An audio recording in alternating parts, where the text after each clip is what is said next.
நாக்கே ருசிக்கிற மாதிரி நல்ல ஒரு இறால் பிரியாணி. நீங்கள் ட்ரை பண்ண போறீங்களா? வாங்க.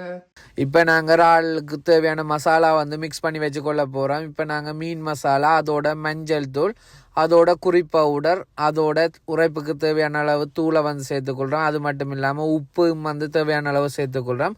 அதோட ஜோகட் வந்து நேச்சுரல் ஜோகட் வந்து சேர்த்து நாங்கள் நல்லா மிக்ஸ் பண்ணி விட்டுக்கொள்ள போகிறோம். அப்படின்டா இந்த மசாலா வந்து இறாலில் வந்து நல்லா ஊறி வரும். உங்களாலையும் சுகமாகவே செஞ்சு கொள்ளக்கூடிய மாதிரி இருக்கும். வித்தியாசமான ஒரு பிரியாணி சாப்பிடணும்னு சொன்னால் கட்டாயம் இதை செஞ்சு பாருங்க. இப்போ நாங்கள் ஒரு சட்டியில் வந்து தேவையான அளவு எண்ணெய் எடுத்துக்கொள்கிறோம். இப்போ நாங்கள் பட்டை, ஏலக்காய், அன்னாசிப்பூ, கராம்பு, அதோட கருவேப்பமிலையும் போட்டு நாங்கள் தாளித்து எடுத்துக்கொள்ள போகிறோம். நல்லா கிளறி விட்டு கொள்ளுங்க. அடுப்பு ஒரு அளவான பதத்தில் விட்டுட்டு இப்போ நாங்கள் இதோட வெங்காயத்தையும் வந்து சேர்த்து வதக்கிக்கொள்ள போகிறோம். வெங்காயம் நல்லா பொன்னிறமாக வேறு வதக்கி எடுத்துக்கொள்ளுங்க. பிரியாணி என்றாலே எல்லாருக்கும் பிடிக்கும். அதில் வித்தியாசமான பிரியாணி என்று சொன்னால் ஸோ கண்டிப்பாக ட்ரை பண்ணி பாருங்கள். இப்போ நாங்கள் இதோட பச்சை மிளகாயம் வந்து சேர்த்துக்கொள்கிறோம். அதோட இஞ்சி உள்ளியை வந்து நாங்கள் இடித்து எடுத்துருக்கிறோம். நுறுவலாம் நல்லா பேஸ்ட்டாக அரைக்கணும் இல்லை. இப்போ நல்லா மிக்ஸ் பண்ணி விட்டுக்கொள்ளுங்க. தக்காளியும் வந்து சேர்த்துக்கொள்ளுங்க. நல்லா மிக்ஸ் பண்ணி விட்டுக்கொள்ளுங்க. இதுதான் வந்து அந்த மசாலாக்குரிய கூடு வந்து சேர்க்கறதுக்காக. ஸோ நல்லபடியாக நீங்கள் வதக்கி எடுத்துக்கொள்ளுங்க.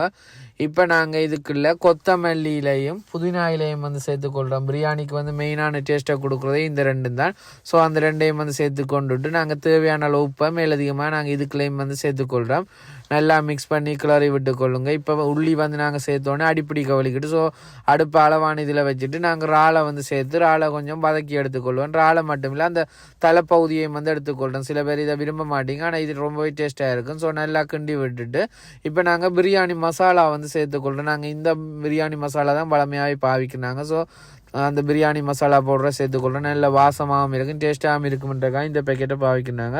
ஸோ நல்லா கிண்டி விட்டுக்கொள்ளுங்க. இந்த எண்ணெயிலேயே 2-3 நிமிஷம் கிளறி விட்டுட்டு இப்போ நாங்கள் 1 கப் அரிசிக்கு 1.5 கப் தண்ணி என்ற அளவில் நீங்கள் எடுத்துக்கொள்ளுங்க.